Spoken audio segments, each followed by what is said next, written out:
The first thing that told me something was wrong was the welcome mat. For 6 months, I had walked past apartment 3C every day.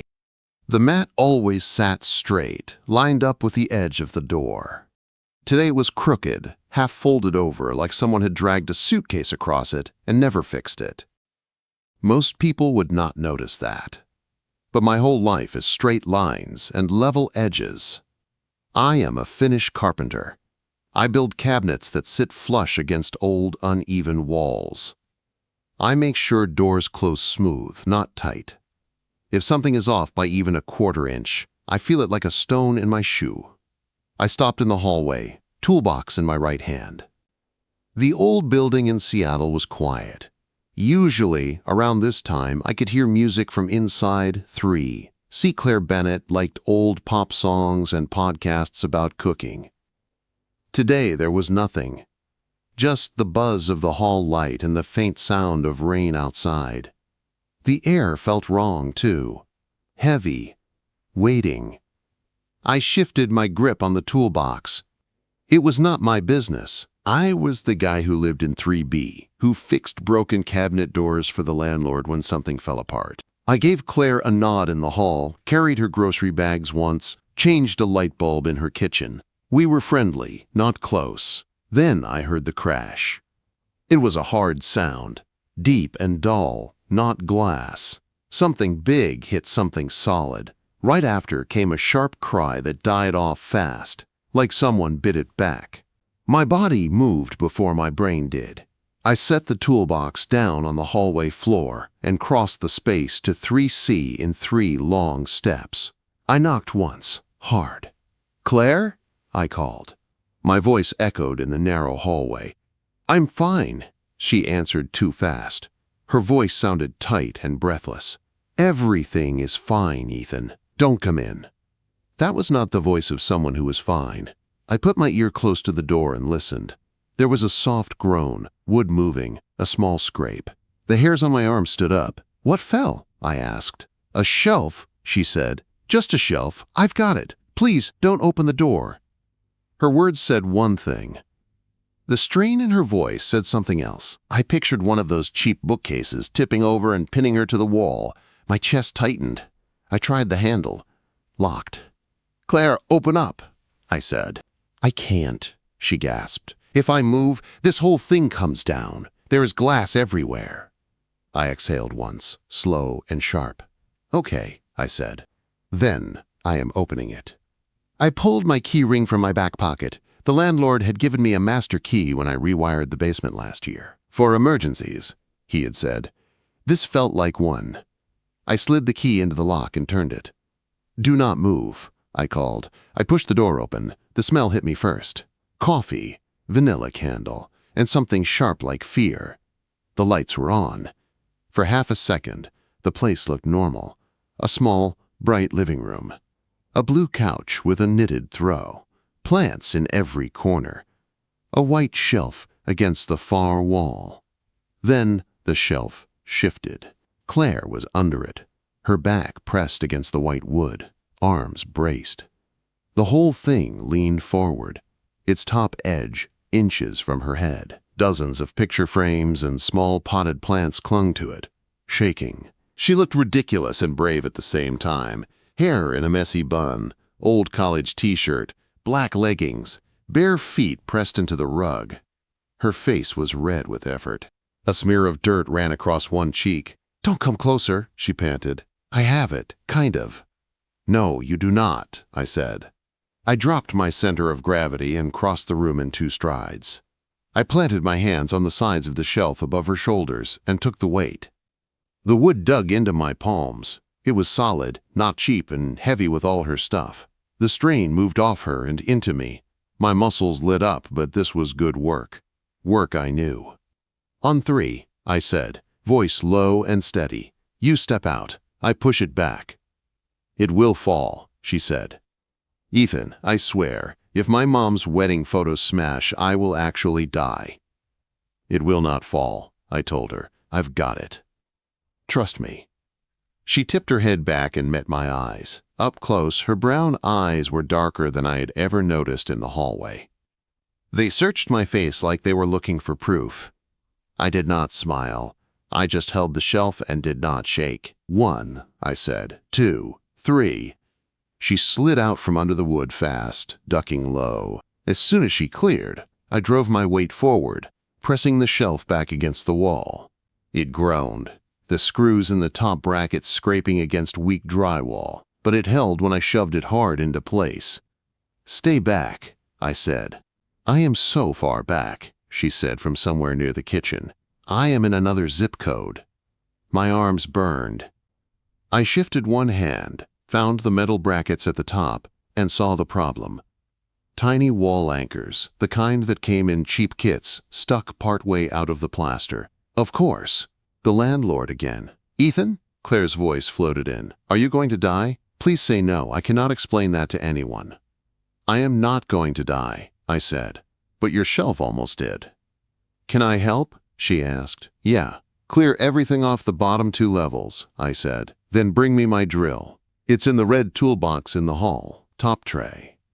She moved fast, footsteps light on the rug. I heard picture frames clink, small pots rustle. A moment later, she appeared at my side, staying low like we were in some kind of weird war, and the shelf was the enemy.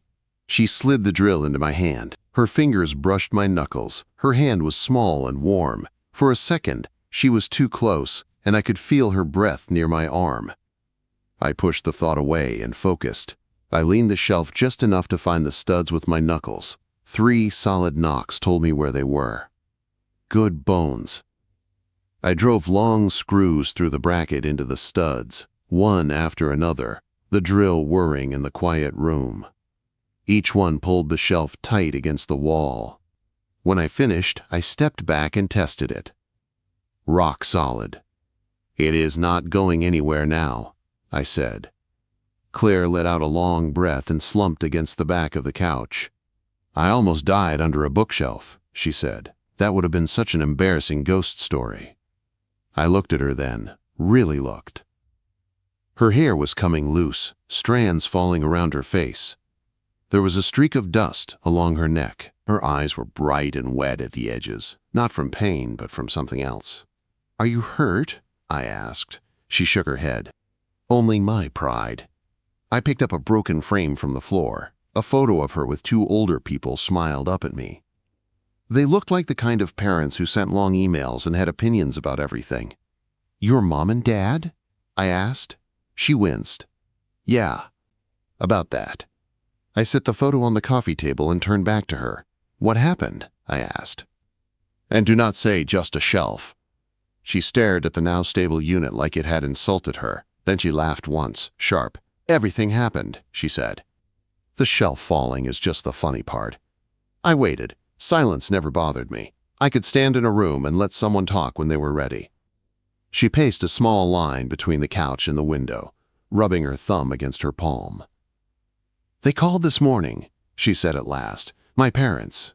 They live in Texas.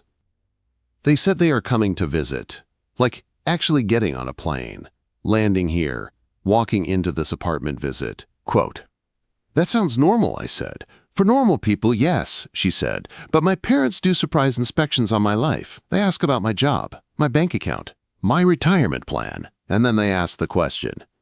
"What question?" I asked. "Are you seeing anyone, Claire?"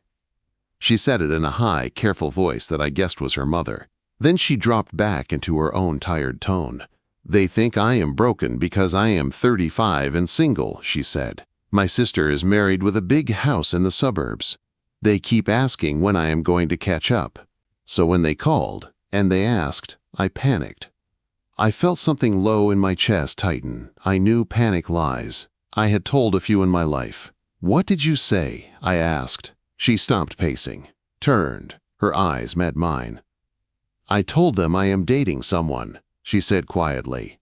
"Someone solid. Someone who lives in the building and helps out. Someone who makes me feel safe." My heart thumped once, hard. "You made up a boyfriend," I said. Her mouth twisted. "I did not exactly make him up." I frowned. "What does that mean?"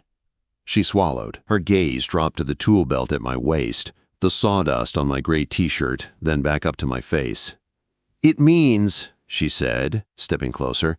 They are flying in tomorrow for 4 days, and they want to meet him. Meet who? I asked, even though part of me already knew. She took a breath like she was jumping into cold water. The guy the first told them about, she said. The guy who lives across the hall and fixes things when they break. The guy who is always on time and never makes a mess. She looked up at me, eyes wide and scared and hopeful all at once. You, she said. For a second I thought I heard her wrong. Me, I said. She nodded. You. I laughed once, a short sound that did not feel like a joke. Claire, that is not a small thing. You cannot just point at your neighbor and say, "Hey, this one is my boyfriend." Her face crumpled. Not all the way, just around the eyes. I know it is crazy, she said. I know, but they already think I am a mess. I just wanted them to stop talking to me like I am one bad week from moving back into my old bedroom. Quote. She stepped closer, hands twisting in front of her. When my mom asked, I panicked. I said, yes, I am dating someone. It just came out. She got so happy. Then she asked what he does. I said he works with his hands. She asked where he lives. I said in my building. Then she asked his name, and I looked at your door, and I said Ethan.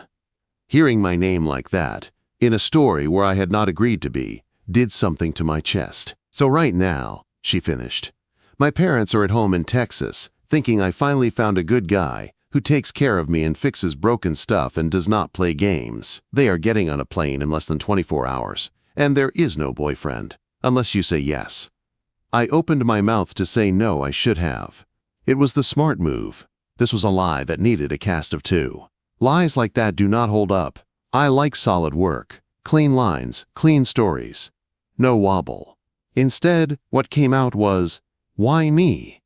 Her eyebrows pulled together. What? You could have said you were dating someone at work, I said. Or some guy who lives across town, someone they could not meet. Why did you pick the man who lives 10 feet away? She looked up at me like I was missing something obvious. Because you are the one who is here, she said. When the sink broke last month, you came in 10 minutes. When the power went out on my side of the hall, you had a lamp in your hand before I even found my phone. When my car would not start in the snow, you were under the hood in 5. You are steady, Ethan. That is what I told them. Steady. The word sank into me like a screw into a stud. I do not know how to be a fake anything, I said. Her mouth lifted at one corner. So be real, she said softly. Just for a weekend. Be the real you, but in my story. I ran a hand over the back of my neck. My skin felt hot. I have rules, I said. Her eyes went wide. There are rules. If I do this, I said, and her shoulders jumped at the word if, we do it right. No easy lies that fall apart when your dad asks detail. We get our story straight. We agree how long we have been dating, where we met, what we like. I am not going to stand in front of your parents and try to remember what you said on the phone. She nodded fast, like she was afraid I might change my mind if she stopped. Yes, okay, rules. Great, hit me. First rule, I said, no changing the story halfway. Second, if they ask something we did not plan, we tell the truth and bend it a little, not the other way around. Third, I get to look at anything about this landlord if they bring up the lease. If I am playing the solid boyfriend, I am going to act like it. She blinked. You want to read lease papers? I want to know who is trying to push you out of the place you built, I said. If they are using small, cheap pieces like those wall anchors, I want to see it. Her face softened in a way that made my chest tight. You will do it, she whispered. You will really do it. I looked at the now straight shelf, then at her, then at the hallway that led back to my quiet, empty apartment. Yeah, I said slowly. I will. Relief washed over her so fast she had to sit down on the edge of the couch. She dropped her head into her hands for a second, then looked back up at me with a shaky laugh. I cannot believe I talked you into this, she said. You did not, I said. The landlord did, and your parents, a little. She smiled. It was small but real. Thank you, she said. Really? I nodded once, then checked my watch. Okay, how long have we been together? She chewed her lip. 3 months? Quote. Too short, I said. Your mom will say you moved too fast. 6 months, she repeated. Okay, we met. In the stairwell, I said. You tripped on the 3rd step. It squeaks. I fixed it. You brought me cookies as a thank you. That is cute, she said, eyes lighting up. I like that. We had coffee in my kitchen, and you told me about your work. And I did not understand half of it, but I pretended. You understood enough, I said. You know I like wood that does not lie. She laughed again. Easier this time. We spent the next half hour filling in our story. First date at the diner on the corner. Her favorite color was blue. Mine was dark green. She hated scary movies. I hated crowded bars. Small things. True enough to remember. When I left her apartment, the shelf was secure, and our fake history was set. The real problem was the way my pulse had not slowed down since she said my name on the phone in front of her parents. The next day, things moved faster than planned. I was in the basement workshop, sanding the edge of a maple shelf, when my phone buzzed. A text from Claire. They're here early. Help. My stomach dropped. I checked the time. 2:15. They were not supposed to land until 4. I looked down at myself. Old jeans, gray t-shirt with a streak of stain across the chest, sawdust on my arms. I thought about changing. Then I thought about what she had told them. A man who works with his hands. Someone real. I wiped my hands on a clean rag and went upstairs. I heard them before I saw them. A woman's voice in the shop on the ground floor. It is cute, she was saying. Very small. Uptown is nicer. Are you sure it is safe here? Mom, Claire said. That same tight tone I heard through the door yesterday. It is fine. The building is old, not unsafe. And that stain on the ceiling, the woman asked? It looks like water damage. It was, Claire said. Ethan checked it. It is fixed. My hand tightened on the stair rail when I heard my name. I stepped through the open door into the shop. Claire stood behind the counter, shoulders stiff, hair pulled into a neat ponytail now. She wore a soft green sweater that made her eyes look brighter. In front of her were 2 people who matched the photo I had seen on the floor. Her mother was small and sharp. Gold earrings, neat hair, beige coat that looked expensive. Her father was tall and broad, with a deep tan and a polo shirt tucked into his jeans. He looked like he played golf and liked winning. All 3 turned when I walked in. Claire's eyes met mine. For a second, all the tight lines in her face loosened. She looked like a drowning person who had finally seen land. Hey, I said, keeping my voice calm. The back roof is holding. No more leaks. It was not true or false. It was just something a guy who watches over a building would say. Mom, Dad, Claire said quickly. This is Ethan, the one I told you about. I set my shoulders and stepped closer, wiping my palm on my jeans before I held out my hand. Ethan Cole, I said. Nice to meet you. Her dad took my hand. His grip was strong, testing. I met it and held it. Tom Bennett, he said. So you are the boyfriend. The word hung between us like a test weight on a beam. I felt Claire tense behind the counter. I kept my gaze steady on him. For the first time, I said it out loud, to someone who had no idea we built it yesterday. Yes, sir, I said. I am the someone. Tom's grip tightened for a second like he was checking if I would pull away. I did not. His mouth twitched. Firm handshake, he said. At least she did not pick a musician. Dad, Claire muttered. Her mother stepped forward. I am Lisa, she said. So you are the famous Ethan. I have heard that name a lot on the phone. That surprised me. I glanced at Claire. Her cheeks turned pink. Nice to finally meet you both, I said. Welcome to Seattle. Quote. Lisa's eyes swept over me, taking in the sawdust on my shirt, the tool belt hanging from my hip. You came straight from work, she observed. That is authentic. I was downstairs in the workshop, I said. Claire texted. I figured she would rather have me real than polished. At that, Claire's shoulders moved in a small shake that looked almost like a laugh. We were just about to go check into the hotel, Lisa said. Then we will all go to dinner. There is a seafood place on the water Claire was telling us about. You will join us, yes? Claire jumped in fast. "Mom, Ethan probably has work and he is covered in sawdust and—" "I would like to," I said. 3 heads turned to me. "I can be ready in 20 minutes, I added. I looked at Claire. "If that works for you." Something soft flickered across her face. "Yeah," she said, "that works." "Good," Lisa said, satisfied. "We will pick you up in the lobby at 6. They turned toward the door. I reached out and touched Claire's arm, just above her wrist. It was a light touch, but she went still. "I will lock up for you," I said quietly. "You show them around." She looked from my hand to my face. I could see the swirl of panic and relief in her eyes. "Thank you," she said. Tom watched us walk to the door together. I did not drop her arm until they stepped into the hall. It was a small thing, but I saw Lisa's eyebrow lift at the contact. Score 1 for the story. 20 minutes later, I was in my apartment, standing in front of the bathroom mirror. The man looking back at me wore a clean, dark blue button-up shirt and jeans without holes. My hair was still damp from the fastest shower of my life. I smelled like soap and sawdust, which was not a bad mix. I thought about what Tom would see. No degree on the wall, no tie, no shiny car key on the counter. Just a small, neat place with solid furniture and a guy who built it. "Steady," I said under my breath. "Just be steady." At 6 sharp, there was a knock on my door. I opened it to find Claire.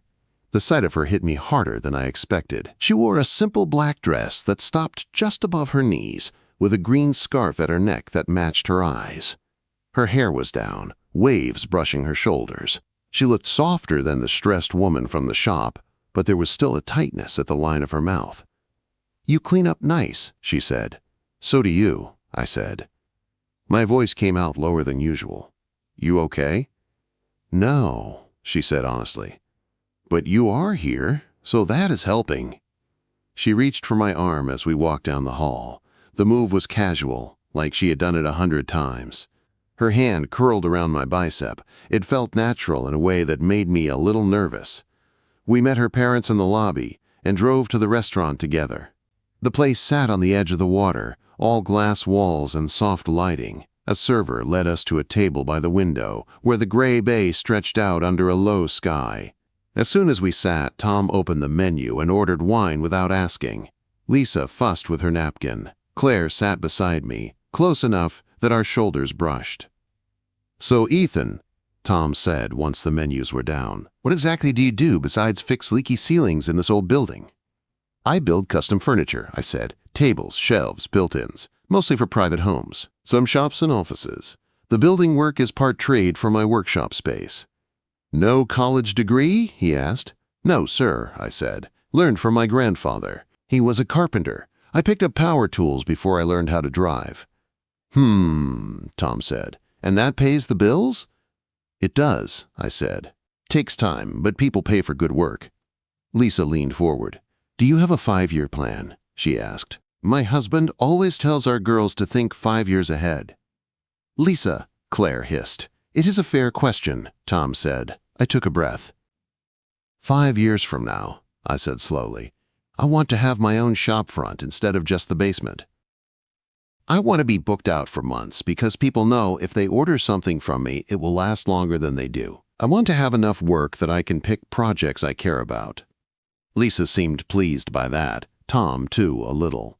"And what about you and Claire?" Lisa asked, eyes sharp now. "Where do you see that in 5 years?"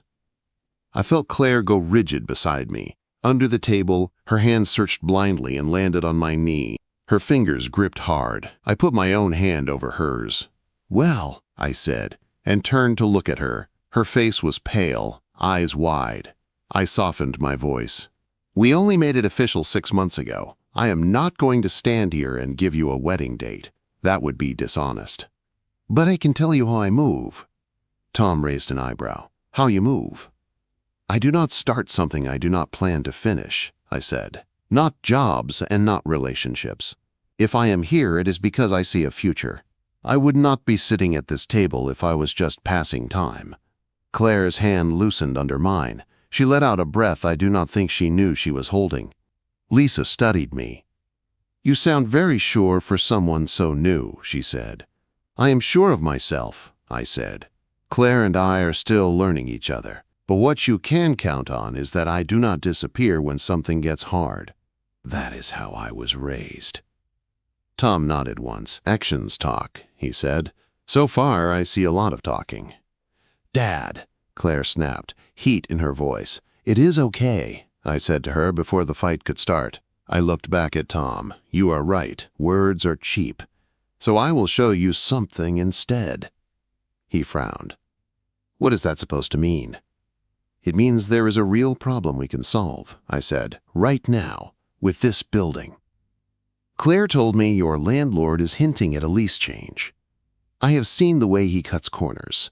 If he thinks he can push her out or raise her rent for bad work, he is wrong. I can prove it. If you have questions about whether I take care of her, watch how I handle that." The table went quiet. The server came and went without anyone noticing. Tom sat back. "He sent a notice this morning," he said slowly. "Said there would be an inspection. Said the wiring might not pass." Sounded like trouble. "Then let me handle it," I said. "If I cannot, you can tell her to pack up and go home. Fair enough?" He studied me for a long moment. "Fine," he said at last. "I will give you the weekend." Quote. After that, the questions softened. Lisa asked about how we met. Claire jumped in now, telling the stairwell story we had rehearsed, adding little details that made it sound almost too real. She talked about how I brought her a plant after she was sick. That had actually happened. I just had not thought of it as romantic at the time. Under the table, her hand stayed on my knee. At first, I thought it was just part of the act, but she did not move it, even when the conversation drifted away from us. Every few minutes, her thumb brushed small circles against the denim of my jeans. Each one felt like a small truth. By the time dessert came, the tight knot in my stomach had loosened. Tom still watched me like a man measuring a cut, but he was less sharp. Lisa laughed at a story about a client I told. Claire's shoulders finally dropped an inch. When we walked out of the restaurant into the cool night air, the wind coming off the water smelled like salt and rain. Claire slipped her arm through mine again as we crossed the parking lot. Behind us, her parents walked a few steps back. "You did great," she whispered. "I almost believed we were real." "We are real," I said without thinking. "The label is the only thing that is fake." She went quiet at that. Tom caught my arm just as we reached the car. "A word," he said. Claire looked worried. I gave her a small nod and followed him a few steps away. He folded his arms. "I do not hate you," he said, "which is a good sign." "Thank you," I said. "But I am not convinced," he continued. "My daughter has a habit of picking causes. Stray dogs, stray people, projects. You look like a man who fixes things. I do not want her trying to fix you." I met his eyes. "I am not broken," I said, "just not polished the way you might have pictured." "Maybe," he said. "Either way, let me be very clear. She is 35. She wants a life, not a story. If you are playing along because you feel sorry for her or because you think this is some kind of fun drama, stop now. Let her go. She has a home she can come back to." I thought of Claire pacing her living room, talking about pity in her parents' voices. "I know she does," I said, "but she also has a life here. She is not a project. She is a person who built something from nothing and is scared to lose it. I am not doing this for fun. I am in it because I want to see her keep what she built." Tom watched me for another long beat, then he nodded once. "Tomorrow," he said, "when this landlord shows up, I will be there. I will see how you handle it. That will tell me more than any speech at dinner." He turned toward the car. Before he could take a step, my phone buzzed in my pocket. I pulled it out and saw a new message from the landlord. Mark. Change of plans. City inspector coming Thursday at 9. If shop fails, commercial lease is done. My heart kicked hard against my ribs. Tom saw my face change. "Problem?"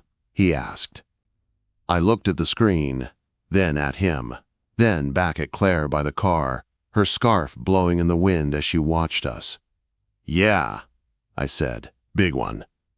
And for the first time, the fake boyfriend story felt less like a game and more like a deadline hanging over both our lives.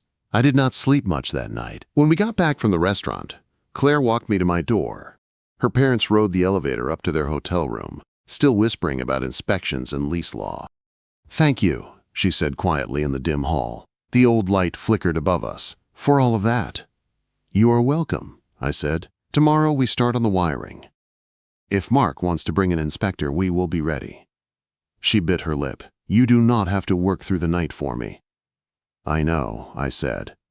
"I am doing it anyway." Something moved across her face, soft and warm. For a second, she leaned in like she might hug me. Then she stopped herself and wrapped her arms around her own waist instead. "Good night, Ethan," she said. "Good night, Claire." I spent the next 2 days between the crawl space, the back room of the shop, and my truck. The building's bones were better than I expected, but some of the old wiring was bad. I ran new conduit, replaced outlets near the sink with proper GFCI, and labeled the panel so clearly a kid could read it. Claire showed up every few hours with coffee or water or something in a paper bag. "You need to eat," she said once, standing in the doorway while I crouched near an outlet.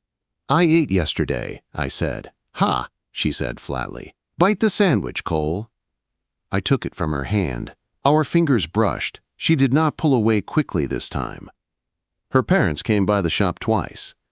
Lisa tried to rearrange a display. Tom asked questions about what I was doing in the back room. I answered each one straight. No fake confidence. Just the steps, the facts, the plan. On Wednesday night, I was standing on a ladder in the back, stapling up the last stretch of cable, when I heard the door open. I expected Claire. Instead, it was Tom. He stepped into the room, taking in the open junction boxes and neat runs of wire. "You pulled all of this in 2 days?" he asked. "Some of it was already here," I said. "Just not safe. This is better." He watched me as I climbed down the ladder. "You work hard," he said. "I try to do it right," I answered. He rubbed his jaw. "When I was your age, I thought people without suits on were lazy or unambitious. I have been watching you. I was wrong." I did not know what to say to that, so I just nodded. He cleared his throat. "If this passes tomorrow, she stays," he said. "If it does not, I am asking her to come home. I will not watch my daughter drown in someone else's bad investment."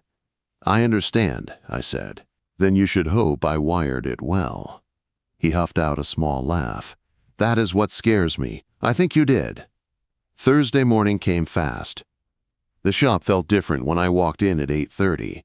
Claire was already there, standing behind the counter, straightening stems that did not need straightening. Her parents sat on the small bench near the door. Lisa gripped her coffee cup like a life preserver. Tom checked his watch twice in 5 minutes. "You okay?" I asked Claire. "No," she said, "but you are here, so I am pretending." Mark arrived at 8:55 in a dark coat that did not fit right, and an expression that said he expected to win. The inspector came right after him, a guy named Morales I had seen on another job once. "Morning," Morales said, flipping open a clipboard. "This, the space with the questionable wiring?" "The space with the new wiring," I said. "Back room, I will walk you through it." We went into the back. I showed him the panel, the new breakers, the gauge of the wire. He checked every outlet, tested the GFCI, checked the lights and the emergency exit sign. He climbed the small ladder and checked the ceiling junction box I had reworked at midnight. The only sounds in the room were his tester beeping and my heart pounding. After 20 minutes, he snapped his tester shut. "This is clean work," he said. "Better than most of what I see in these old places. Pass." The word rang in my head like a hammer on metal. "Pass," he repeated for Mark, writing it on his form. "You can renew the commercial lease. If anything, you should have this guy fix the rest of your building. Half your issues would go away." Mark's face twisted for a second, then smoothed out. "Fine," he said. "I will have the renewal drawn up by tomorrow." "In writing," I said, "with the terms we talked about, no mystery fees." He glared at me. 3% increase, 12-month term, option to renew. That is it. And you replace the roof over the stairs this summer, I added. You know it is bad. If you do not, Morales will be back for that next. Morales raised an eyebrow. He is not wrong, he said. I saw the soft spots on my way up. Mark threw up his hands. Fine. He stormed out of the room. Morales gave me a small nod, then followed. When we stepped back into the shop, Claire's eyes went straight to my face. Well? She asked. Pass, I said. She made a noise I had never heard from her before, half laugh, half sob. Then she ran around the counter and straight into me. The impact pushed me back a step. I caught her automatically, arms going around her waist. She buried her face in my chest and held on like I was the only solid thing in the room. You did it, she said against my shirt. We did it, I corrected. Her parents stood watching. Lisa's eyes were shiny. Tom's mouth was set, but there was something proud in the lines. After a minute, Claire pulled herself together and stepped back, cheeks red, eyes bright. Sorry, she said. Do not be, I said. You earned that hug. Tom cleared his throat. So the shop stays, he said. Yes, Claire said. The shop stays. And you? Lisa asked gently. What are you going to do? Claire looked at them, then at me, then back at them again. I need to tell you the truth, she said. My chest tightened. This was the part one had tried not to think about. The part where the story cracked. Mom, Dad, she said, voice steady now. When I told you on the phone that I was dating someone, that was a lie. Lisa's hand flew to her mouth. What do you mean? She whispered. I panicked, Claire said. You asked that question the way you always do. Like there is something wrong with me because I am alone. I did not want to hear that again, so I told you what I thought you wanted. I said there was a man. I said he lived in the building and helped with things and made me feel safe. Then I looked at Ethan's door and used his name. Claire, Tom said, voice low with warning. She held up a hand. But here is the thing, she went on. I was not completely lying. He does live here. He does help me. He does make me feel safe. I just had not actually asked him if he wanted to be my boyfriend when I told you he was. Lisa looked from her to me and back again, confused. So all of this, she said slowly, the dinner, the stories, the hand-holding. The feelings were real, Claire said. The label was not. She took a breath and turned to face me fully. And I am tired of pretending, she said. The shop went quiet. Even the small cooler in the corner seemed to hold its breath. I dragged you into this without asking, she said to me. You did not owe me anything. You could have told them I was lying and walked away. Instead, you rebuilt half the back room and stood between me and a landlord who sees me as a line on a spreadsheet. You worked through the night so this place could stay open. You made my dad listen. You did more than any fake boyfriend would have done. Quote. Her eyes were wet now. So were mine almost. I do not want a fake boyfriend, Ethan, she said softly. I want you, the real you, the one who cares about straight lines and safe wiring and people who try. I know I started this on a lie, and I am sorry. But if you tell me no now, I will accept it. I will still be grateful. I will still stay. This shop is my life. But if there is even a small chance that this could be real, she swallowed. Will you take it with me? I forgot for a moment that her parents were there, that the landlord existed, that the city was outside. All I saw was a woman standing in the middle of her dream, asking me if I wanted to be part of it. I stepped closer until there was only a foot between us. When you told your parents you were dating someone, I said, voice low, you said he was solid. You said he showed up. You said he helped when things broke. I shook my head. You did not trap me with that, Claire. You described the kind of man I want to be.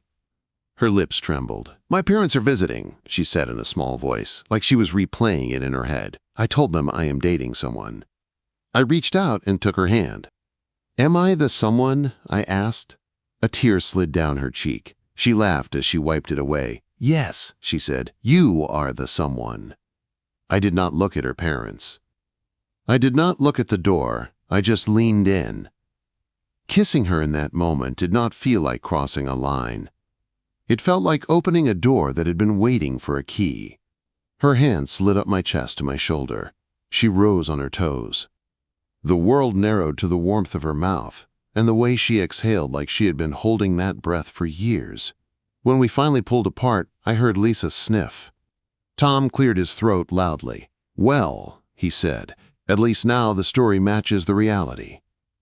Lisa walked over and hugged Claire, then me. To my surprise, Tom held out his hand again. "I do not hand out approval easily," he said, "but you earned some of it this week." I shook his hand. "I am not perfect," I said. "I am not rich. I am not fancy. But I am steady, and I am in this." "I can live with that," he said. They left for the airport an hour later. We stood outside the shop and watched their taxi pull away. The rain had finally stopped. The sidewalk was wet, shining in the weak sun. Claire stood beside me, hands in her coat pockets. "I did not think they would leave me here," she said. "They did not leave you," I said. "They let you stay." She turned her head, studying my face like it was a blueprint she was trying to read. "So," she said softly, "we are really doing this. No pretending, no scripts." "No pretending," I agreed, "but I might still bring you plants when you are sick." She smiled. It was the kind that reached her eyes and settled there like it planned to stay. "Deal," she said. I reached for her hand. She slid her fingers between mine, like they had always belonged there. Buildings can survive a lot if the foundation is good. You can patch cracks and fix leaks if the base is solid. Lies are like bad anchors in weak drywall. They hold for a while, then rip out under pressure. What we had now was not perfect. It was new. It was honest. It was two people who had seen each other under strain and decided to stay anyway. That was more than a story. That was something I could build on.